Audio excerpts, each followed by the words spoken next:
just got paid, but the man needs to give me a raise. Need to work, cause if I don't, I'm gonna hurt. Lost my mind. Então, pessoal, vamos falar sobre voto.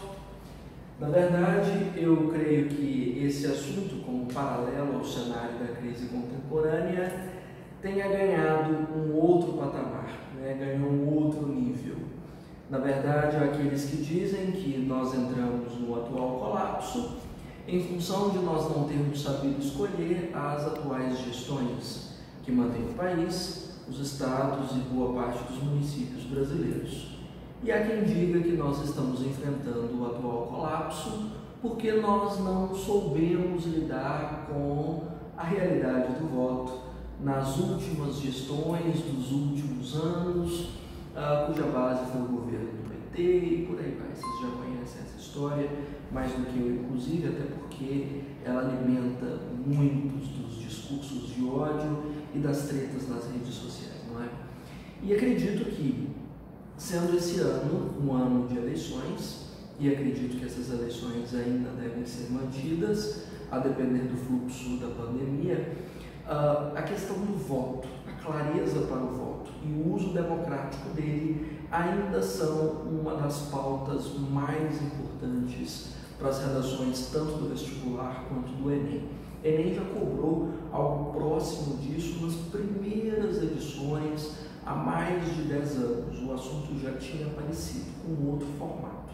A chance de eles darem uma roupagem nova para esse debate e trazerem um assunto de novo, dada o avanço e a complexidade dele, sem dúvida existe. Então, é válido, é super interessante que você saiba discutir sobre o direito democrático ao voto e sobre, vamos dizer, os desarranjos vinculados a ele, para além da ideia base de brasileiro não sabe votar, ou brasileiro é ignorante demais para o voto, ou a ideia também canhestra do tipo nós não temos candidatos suficientes para gerar voto responsável, que essa aí também, por favor, deixa a sua avó usar, já está batida, né? Antes de tudo, nós temos que entender que o voto é um direito democrático conquistado, olha, a duras penas dentro da realidade brasileira. Antes de acontecer no Brasil, por volta do ano de 85, vocês devem se lembrar bem, a partir da defesa pelas diretas já, no processo de redemocratização do Brasil, uma das primeiras defesas do voto, mais ou menos dentro dos moldes que a gente conhece hoje como democracia, surge por Voltaire. Voltaire lá no Iluminismo, inspirando depois a Revolução Francesa, lá no século XVIII, no início da Idade Contemporânea. Ou seja, significa que a ideia de participação popular para a escolha de gestores numa organização de sociedade é uma ideia muito nova, é uma ideia muito recente nas organizações políticas e sociais. Aí, acredito que vocês já tenham aquele estalo de um dos argumentos que eu geralmente exploro para a abertura dos textos. É uma realidade nova e, sendo uma realidade ainda recente no cenário brasileiro, é de se compreender por que ela ainda não encontrou prumo, organização e, claro, ainda uma solução cabível dentro do nosso cenário. É recente na história de formação da humanidade e, precisamente no contexto brasileiro, é ultra recente. Nós convivemos com esse acesso do voto no contexto com o qual nós estamos lidando agora, só mesmo a partir de 85 e, claro, firmado em Constituição Federal a partir de 88, vocês sabem bem, a partir do artigo 14, que garante não só a possibilidade de participação no modelo democrático pelo voto, mas também por plebiscitos, por referendos, por manifestações populares ou por quaisquer outras formas que as pessoas pensem ou acreditem que sejam viáveis para poder externalizar o que acreditam ser melhor para si mesmas e para a coletividade. Então, vamos dizer, uma das maiores, um dos emblemas mais fortes da construção da democracia. A questão que nós precisamos problematizar a democracia chegou para as pessoas, chegou para o povo brasileiro, num momento em que o povo brasileiro estava preparado para a democracia. Da mesma forma, nós precisamos nos questionar se as lideranças que se predispuseram à democracia são as lideranças que de fato conseguem fazer essa máquina funcionar pela movimentação democrática, por participação de voz. Essas vozes de fato são ouvidas, as vozes democráticas são construídas mesmas a partir do voto. Então, são essas questões que muitas das vezes nos geram indagações quando nós discutimos se um governo é realmente representativo ou não dentro de um contexto como o nosso, né? Por que há tanta briga com os anos de PT à frente do país, né? Com o governo Lula e com o governo Dilma, se os dois mandatos do Lula e os dois mandatos da Dilma foram eleitos por meio de voto? Se todas as pessoas no país foram às urnas e a conquista de ambos os representantes políticos foi esmagadora. Foram então, no caso, 8 anos de Lula e 6 anos de manipulação política cega. É uma inteligência assim tão grande do Lula na construção desse povo. Quer dizer que os atuais de direita do país realmente foram manipulados todo esse período para serem enganados pela plataforma de esquerda no Brasil? Da mesma forma que todos os que agora reclamam da eleição de Bolsonaro, inclusive os que votaram nele, foram realmente, vamos dizer, manipulados às urnas, ou não votaram, ou não fizeram o seu direito democrático representado, o que aconteceu? Por que mesmo que nós tenhamos esse direito democrático, nós convivemos hoje com uma das maiores contradições dessa época? Talvez a maior contradição desse modelo democrático seja a frustração com os resultados que ela tem trazido. Vinculada a essa frustração, eu acho que eu devo ter mencionado numa outra aula, talvez, sobre o fim da utopia democrática. Vamos dizer que o modelo democrático, tal como foi pensado, idealizado e vendido para nós, fez muitas promessas.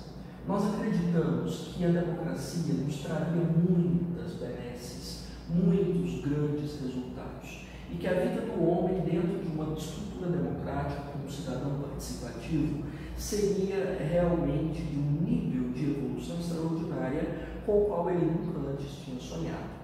Essa ideia, na verdade, nasce com as luzes do século XVIII, avança por toda a Revolução Francesa e esse sonho acaba reverberando por toda a América. Se vocês pensarem que a própria estrutura política dos Estados Unidos, de Canadá, de toda a América, é construída sobre as luzes, sobre o sonho do iluminismo. Nós acreditamos, de fato, que havia uma grande proposta de um mundo mais justo, mais equilibrado e mais evoluído, com essa proposta construída sobre a democracia, que envolvia, em essência, claro, vamos dizer que aqui é o valor anexo mais importante, o valor da cidadania. A cidadania, claro, traz embutida a voz dessas pessoas. Até então ninguém tinha voz em nenhuma organização social, não as pessoas destituídas de poder econômico, de poder político. Para você ter voz, ou você nasceria em uma família de renome ou numa família de posses. Do contrário, sua voz jamais seria ouvida, Na estrutura, por exemplo, da França pré-revolução, a chance de você ter voz seria ou ser membro do clero ou ser membro da nobreza.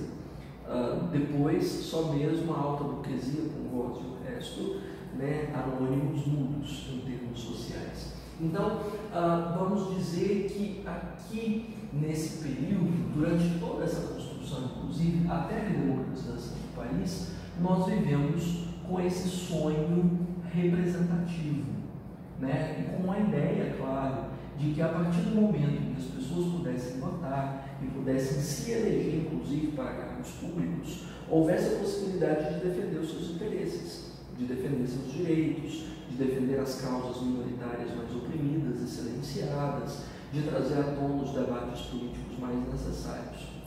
Mas, infelizmente, olha, no século XXI, nós estamos convivendo com as provas mais claras, segundo o Slavoj Žižek, que, na minha opinião, é uma das vozes mais contundentes sobre o cenário de crise pelo qual nós passamos hoje, é a prova mais clara de que esse sonho não pôde ser realizado. Vejam, em relação às expectativas a respeito do voto, nós não conseguimos os resultados que nós esperávamos. O que nós encontramos, vamos dizer, no fim do arco-íris, dentro da promessa da democracia, foi, no lugar de uma representação política honesta, confiável e ativa pelos direitos sociais, nós encontramos, na verdade, foi corrupção.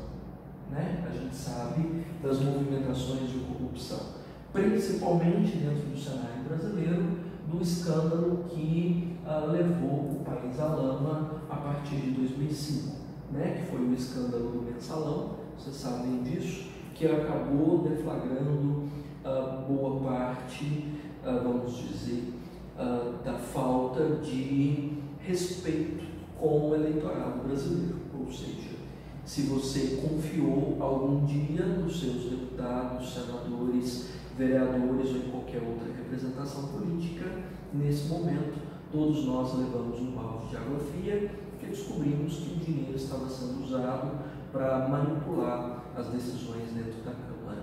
Foi um dos escândalos mais fortes e nada do que veio depois, como Lava Jato, Petrolão ou qualquer outra história, foi tão chocante para a história do país quanto o escândalo de 2005. Convivemos também com a formação das bancadas, né? E das bancadas, vamos dizer, que perpetuaram o que nós já vínhamos mantendo na história do país muito antes de pensar no voto ou na redemocratização. Mantivemos bancadas vinculadas à dissidência ruralista, à dissidência militarista, à dissidência evangelicista e nada necessariamente vinculado a direitos sociais, aos direitos dos mais pobres, à necessidade de geração de empregos ou de conforto para a população. São as coisas mais básicas que nós esperávamos, ou de segurança, né? Então, as bancadas conseguiram perpetuar um perfil de tradição oligárquica que, infelizmente, não trouxe para o país os ares de representação política genuína, né? No lugar da voz que, de fato, a maioria esperava ter e da possibilidade, inclusive, de encontrar eco das suas próprias necessidades dentro do modelo político, nós encontramos, na verdade, uma voz elitizada, ou seja, de encontrarmos uma realidade política dos engravatados e dos colarinhos brancos. Não é qualquer pessoa que chegou ao poder, né? Por anos e anos nós elegemos e continuamos elegendo até este momento em que eu estou falando isso com vocês, figuras políticas que sejam, digamos assim, pertencentes aos estratos sociais mais nobres, né? E aí, quando um sujeito qualquer veste um chinelo e uma calça tectel, a gente deslumbra porque acha que está quebrando essa voz elitizada. São as mesmas elites que se alimentam ou do nosso dinheiro ou se alimentam de riquezas tradicionais de família, ou são figuras que estão, vamos dizer, eternizadas no modelo político sem saber de fato o que é trabalho, né? Nós acabamos de eleger uma figura assim. Então, significa que basicamente tudo que tinha sido pensado em torno desse sonho representativo, dessa ideia de que as pessoas poderiam ter a possibilidade de viver uma ideia de participação política, democrática, bonitinha, não foi para frente, não vingou. Então, isso faz com que o cenário do voto hoje se transforme em boicote, se transforme em esculhambação. E isso, essa frustração toda, caminhe para uma imensa crise de confiança na própria instituição política, a ponto de o voto, nesse momento, ser considerado um instrumento democrático falho, de muitas pessoas nem terem interesse em votar, ou de votarem de sacanagem em figuras políticas que mal têm, vamos dizer, relevo no cenário político brasileiro, ou de polarizarem o seu voto numa tentativa de tentar mudar as coisas e votar, em aberrações políticas, como tem sido o movimento que a gente tem vivido hoje. Ou seja, a estrutura política perde a sua essência de representatividade genuína, de uma tentativa de fazer a voz, a vida, e os valores de uma sociedade serem mostrados e defendidos, e passa a ser, vamos dizer, uma briga de rancores, de desconfiança, de rebeldia dessa movimentação torta com a qual a gente tem convivido até hoje. Então, a representatividade nessa crise de confiança foi substituída por um voto anômalo, ou seja, totalmente distorcido, contaminado, intoxicado, por essa frustração gigantesca com o modelo político. Então significa que, infelizmente, a nossa democracia foi corroída e apodrecida por dentro, nos seus mecanismos mais profundos, já que o voto é uma das engrenagens mais genuínas da estrutura democrática. E no momento em que essa engrenagem é corroída, é praticamente impossível que alguma coisa ainda prospere ou que a máquina política ainda tenha algum tipo de, digamos, resultado. Então, esse cenário tem nos levado pouco a pouco à ruína. Dessa ruína, nós temos acompanhado figuras políticas cada vez menos preparadas, menos hábeis, e um envolvimento político cada vez menor e anômalo, que acontece mais na base da revolta, mais na base da participação virtual e não necessariamente de um sonho representativo dentro dos mecanismos reais de poder da Câmara, das estruturas de fato com que nós realmente pudéssemos transformar alguma coisa. Porque se você está revoltado com o Bolsonaro, por exemplo, faz um textão no Twitter ou no Facebook, você não está fazendo política, você não está mudando nada. Isso não transforma de fato, até porque não faz parte ainda. Twitter ainda não é uma instituição reconhecida em termos de formação política brasileira. Então não significa que lá você está dando o seu voto para as decisões do país, e independente da sua revolta por lá, você não vai mudar o país assim.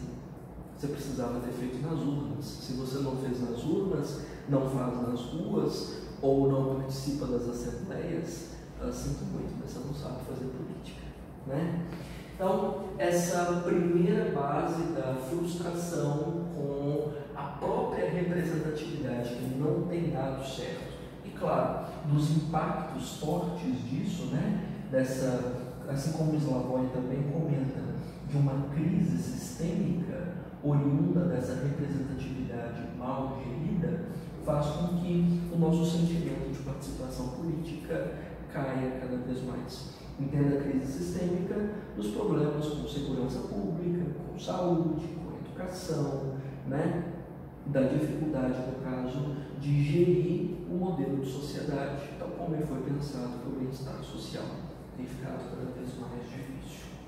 Uma segunda questão que compromete demasiadamente a sobrevivência do voto como instrumento democrático nos dias de hoje, nós sabemos bem, é a forma como toda a dinâmica passa por manipulação. Eu fiz uma live recente discutindo sobre o processo de condução política pelas mídias, o processo de manipulação pelas mídias. Você sabe bem que isso ainda é uma realidade e é inevitável que quando se trata de votar, de tomar decisões políticas, o nosso nível de preparo para nos desviarmos da manipulação que é produzida pelas mídias, digamos, estabelecidas como mais fortes ou pelas mídias diluídas, ainda é muito grande. Vamos dizer que essa manipulação é operada por dois braços de mídia diferentes. Nós temos as mídias de massa, que ainda são muito poderosas, das grandes mídias que começam a ganhar relevo no Brasil, principalmente por volta dos anos 90, com a terceira revolução industrial. Sim, estou falando do Globo, estou falando dos grandes jornais como Folha de São Paulo, Estado de São Paulo, de grandes revistas como Veja. Essas ainda são mídias de massas. Elas ainda mantêm um grande poder e elas ainda são responsáveis pela formação de opinião de boa parte da população. Mas eu acho que o Globo é lixo, eu não leio Veja. Talvez você não tenha acesso direto a essas informações, mas a partir do momento que uma mídia dessa divulga qualquer informação e essa informação é replicada inúmeras vezes, ela vai chegar até você, mesmo que você não saiba exatamente que foi essa mídia que produziu.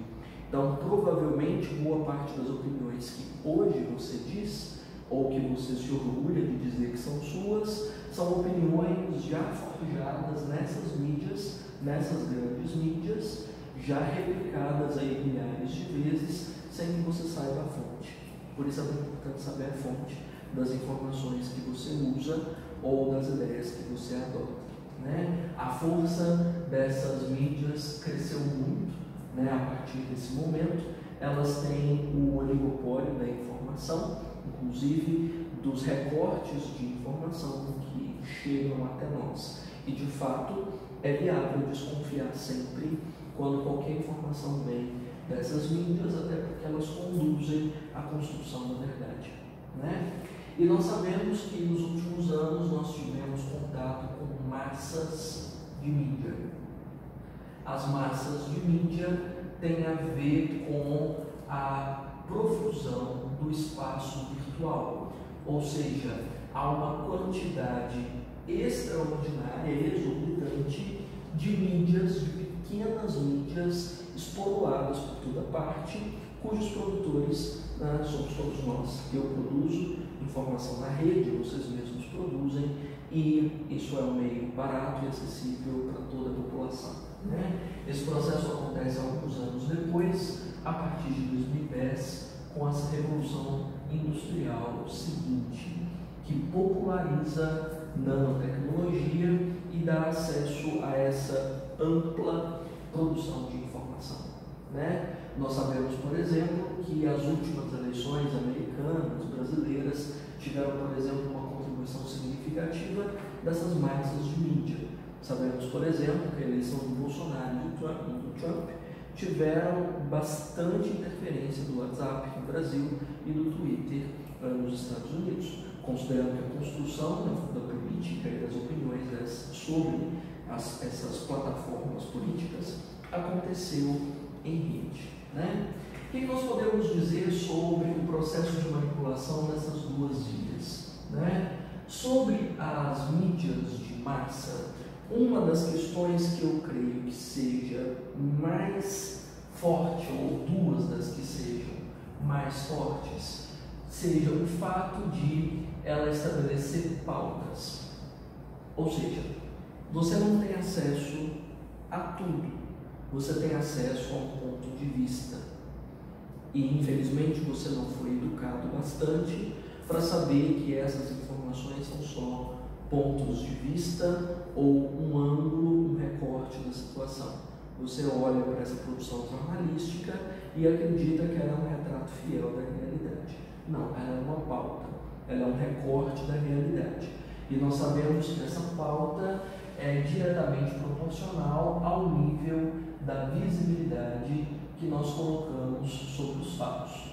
Ou seja, você reconhece a importância sobre o problema dependendo do tamanho de foco que as mídias colocam sobre ele. Então, sobre figuras públicas, no caso, sobre as plataformas políticas e a necessidade de votar em um ou outro político, sobre o tamanho de um escândalo de corrupção, se há não a corrupção nesses casos, nós acreditamos que aquele recorte produzido pela mídia e a forma como isso é trazido para nós é um retrato fiel da realidade. E nós entendemos que esse recorte é proporcional à visibilidade que a gente tem que dar. Tanto o Sodré quanto Habermas comentam bastante sobre a forma como as mídias constroem essas pautas e do risco que nós vivemos a partir do momento em que essas pautas são selecionadas. Então, vamos dizer que não é necessariamente construir o fato, não é mentir, é recortar, é te oferecer uma versão, é te oferecer uma parte dos fatos. Então, omitindo, você não está necessariamente mentindo. E é isso que as movimentações de mídia produzem o tempo todo, principalmente essas mídias de massa. Então, nós não temos acesso a tudo. Da mesma forma que dentro dessas pautas, uma das questões que mais me preocupa é uma que Zygmunt Bauman comenta demais sobre efeito lupa, que é o que a gente tem vivido nesse exato momento sobre a realidade do senhor coronavírus. Não sei se vocês têm percebido.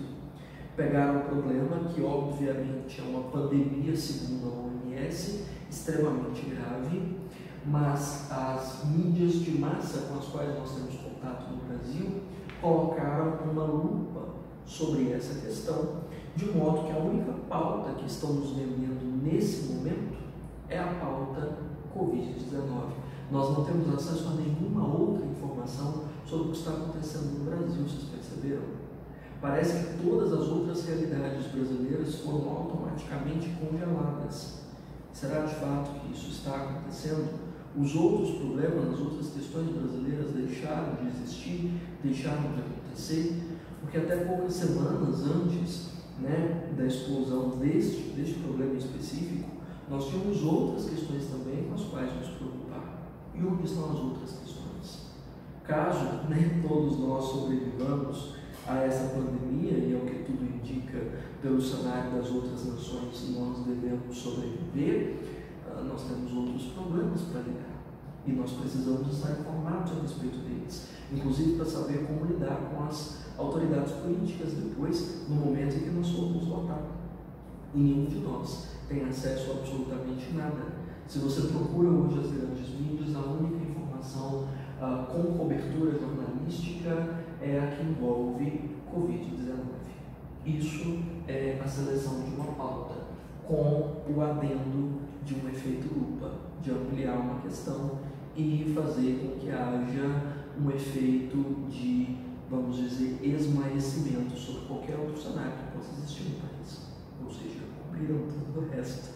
Então, como se a única coisa que existisse nesse país, nesse momento, fosse essa pandemia, E outra questão que preocupa demais dentro das mídias de massa é a velha espetacularização, sobre a qual Guy Debord se debruçou e sobre a qual toda a escola de Frankfurt também se debruça, Mas Guy Debord é considerado praticamente o maior teórico a respeito desse conceito.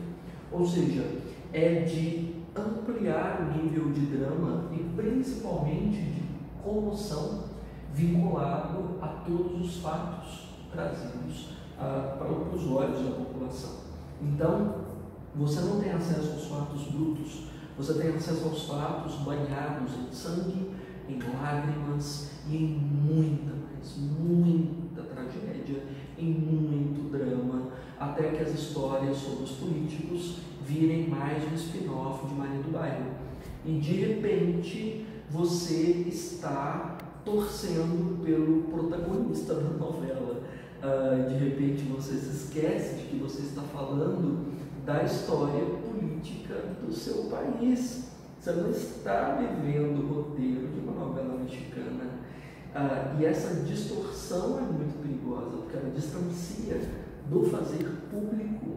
Você não tem que, por exemplo, gostar de figuras políticas. Você não pode simplesmente simpatizar com fulano, com ciclano, beltrano, ou torcer contra, torcer a favor. Não é um espetáculo, não é um drama, não é a novela das 8 para ver quem vai casar com quem. Nós estamos lidando com os rumos de políticas públicas e nós distorcemos a partir do momento em que nós somos apresentados aos fatos como se eles fossem um grande dramalhão, né? Então, esse é um nível também de manipulação perigosa que não mudou recentemente. As pessoas estão com uma sensação que eu acho risível, de ingênua. A gente burra é engraçadinha, né? Eu acho engraçadinha, não sei o que vocês acham, mas a ingenuidade alheia é engraçada, de acreditar que são mais críticas porque elas simplesmente podem produzir informação agora, mas elas mesmas continuam reproduzindo quase o mesmo fator. Vocês percebem que boa parte dessas massas de mídia, dessa movimentação do virtual, mimetiza, reproduz esses fenômenos, também seleciona as pautas, também faz efeito lupa sobre algumas questões e negligencia as outras, da mesma forma que espetaculariza. E vocês sabem bem o efeito da comoção, né, sobre os fatos. A partir do momento em que você coloca as emoções envolvidas, a tendência é que você perca o foco, ou muitas das vezes que impeça a possibilidade de reflexão. Afinal, como diz Sartre, comoção envolve a degradação da consciência. Sobre essas massas de mídia, talvez o fator mais pesado no que diz respeito à realidade do voto, né, mais precisamente do voto, é sobre o conceito mesmo de verdade. Acho que eu vou puxar dois aqui que eu creio que sejam mais significativos: sobre a verdade e sobre a possibilidade de, vamos dizer, movimentação, qual é o contrário de inércia, vivo trabalhando nessa palavra, né, de mobilidade. De mobilidade. Esse é o termo, mobilidade. Né? Bom, quando se trata do espaço virtual, eu acho que o conceito de verdade fica cada vez mais difícil. Na verdade, o conceito de verdade já é um desafio desde os sofistas. O negócio já é velho com força ainda maior. Não sei se vocês se lembram de eu mencionar outro dia aqui, não me lembro exatamente para qual tema, mas verdade nada mais é do que repetição.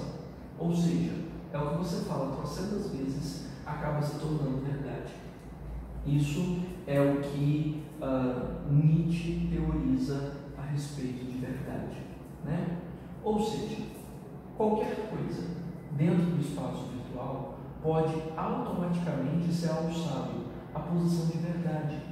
Qualquer notícia falsa, escandalosa, espetacularizada, né, sensacionalista, pode ser alçada ao posto de verdade pelo simples fato de que ela foi repetida.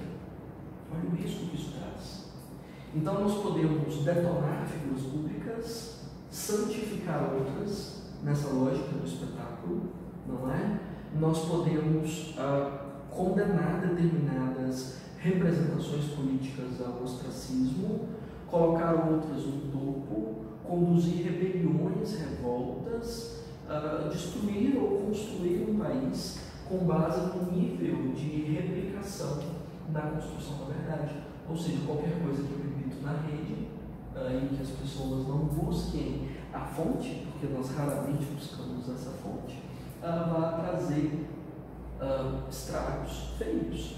E a gente sabe que essa fonte, na maioria das vezes, não é buscada, né? O fato de as pessoas não irem atrás da fonte diz respeito ao contingente de informação. Tem muita. E as pessoas são mais ingênuas em relação a essas informações pela quantidade mesmo, né? Preguiça, comodismo intelectual, né? A lei do menor esforço. Então, é muita informação, as pessoas então acabam optando por aquilo que é mais simples e reduz a habilidade de interpretação, de atribuição de sentido, a ponto de acreditar até numa madeira de piroca, que você sabe bem, né? Jean Baudrillard, que comenta sobre o risco do excesso de informação, principalmente para uma sociedade mal educada, né? Como é o caso da nossa. Então, o espaço virtual, pela contingência excessiva, não motiva a busca por fontes, por clareza das fontes.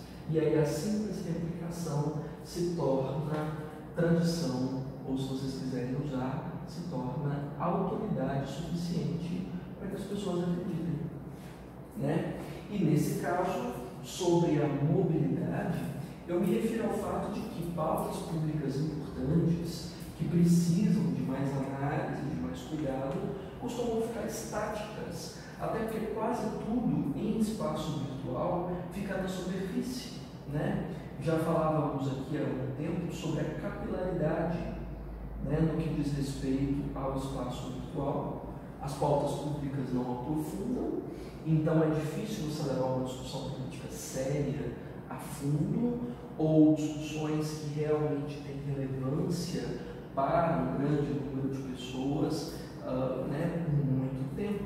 Quem fala disso é o Anthony Giddens. Então, boa parte das questões que são mais importantes para a maior parte das pessoas fica só na superfície, não aprofunda. Então, as pessoas não sabem a fonte, são alvo do que é repetido, alvo do que é espetacularizado, ficam só nas pautas que essa mídia já seleciona ou para as quais a lupa foi posta, né? E ainda, como se não bastasse, elas ficam só na superfície da informação que é fornecida, ninguém se dá o trabalho de aprofundar, né? Tudo é raso num espaço que é extremamente rotativo. Então, significa que conduzir um processo de manipulação do voto é uma questão de estratégia. Você não precisa de um plano político, você não precisa de competência de informação desse país, você precisa só de estratégia, né? É a única coisa para você destruir um país, roubar um país. Então, nós não entramos num cenário de corrupção porque a política esteja podre, é porque as pessoas são burras mesmo ou são alvo de um processo de manipulação descarado, né? E mesmo assim atacam os mesmos meios que elas consomem. Elas atacam os meios dos quais participam constantemente e não são capazes de reinventar o processo, torná-lo mais crítico ou mais significativo dentro dessa atuação. É inevitável que o voto continue sendo mais uma arma apontada para a própria cabeça de cada cidadão do que uma ferramenta de construção democrática, né? Além disso, a gente sabe que dentro do cenário brasileiro, além dessa manipulação midiática pesadíssima, violentíssima, construída por essas mídias, nós ainda sofremos bastante com um alinhamento carismático. E talvez esse alinhamento carismático tenha a base de fundamentação nos governos populistas que têm feito parte da história das Américas desde o início do século XX, né? A gente conseguiu sair do populismo desde o início do século XX. Agora, né, estamos em governos populistas desde Vargas até agora, até esse exato momento. Bolsonaro é uma figura populista né? Se vocês entenderem que populismo tem a ver com aquele conceito básico de Habermas, que diz respeito a contentamento, ou seja, fazer mais pelo que as pessoas querem do que pela eficácia, né? Ou seja, contentamento, então, tem muito mais a ver com carisma, né? E com, não vou usar a palavra carisma aqui, mas com, vamos dizer, com a satisfação popular, né? De agradar as massas do que com eficácia. Então, nós temos inúmeros governos perfilados ao longo dos últimos anos, trabalhando assim, mais interessados em agradar as massas do que em resolver problemas, né? Então, nesse caso, o alinhamento carismático é a nossa moeda de troca aqui. Ele não é só a forma como se trabalha depois que as pessoas já compõem a máquina política, mas é também a forma como nós votamos. Então, digamos que como nós não fomos muito instruídos a respeito da realidade do voto, a gente só recebeu essa benção, que é mais um presente de grego, né, de uma caixa de Pandora, do que, vamos dizer, uma orientação, e nenhum de nós aprendeu como lidar com o voto. Então, nós olhamos para as pessoas e, se elas nos agradam, e se elas despertam em nós esse alinhamento carismático, né, alinhado ao que também Sérgio Buarque de Holanda chama de o homem cordial, né? Então, isso vai conduzir ao nosso voto. Ou seja, essa questão do homem cordial é o que tem definido os rumos políticos desse país desde que nós nos estabelecemos como nação livre. A gente escolhe de acordo com o tipo de emoção que nos provoca. Olha lá que bonzinho do político, né? Beija a criança e tudo, abraça os velhos da cidade, depois se desinfeta inteiro, mas aparenta ser do povo, sorrir para as pessoas. Então a gente nem tem um político, a gente tem um apresentador de domingo à tarde se candidatando. Nossa, olha que coincidência eu dizer isso, que tem um apresentador de sábado à tarde, né? Que deve se candidatar à presidência nas próximas eleições. Adivinha se o alinhamento carismático vai funcionar? Tem experiência política, gente? Né? Entre 0 e 1, qual é a experiência política deles? Vocês sabem dizer? Nem cabe, né? Entre 0 e 1, tinha que ser entre -1 e 0. Enfim, experiência política nada, né? Histórico de formação social nada, conhecimento de política pública nada, envolvimento com as demandas populares nada. Mas o que ele tem? Contentamento. O que ele tem? Agradar as massas. O que ele tem? Sorrisão, sorriso e nariz, né? Então, vai agradar as demandas populares? Vai. É um homem cordial, que agrada muito mais pelas emoções que ele envolve do que necessariamente com competência.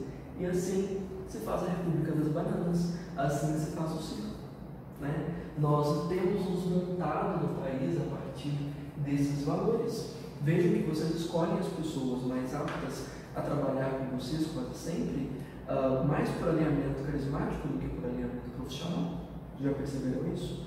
Então, na maioria das vezes, vocês estão mais aptos a escolher as pessoas que sorriem para vocês, que batem nas costas e que contam piadinhas, do que necessariamente aquelas que têm uma resposta profissional mais eficaz, ou que tem um currículo mais impecável, né? A gente gosta dos palhaços, a gente gosta de quem sorri, a gente gosta das tias, né? Então, é isso que tem feito o circo brasileiro em torno de política e que transformou o Congresso no nosso maior picadeiro, né? Que nós elegemos literalmente palhaços, né?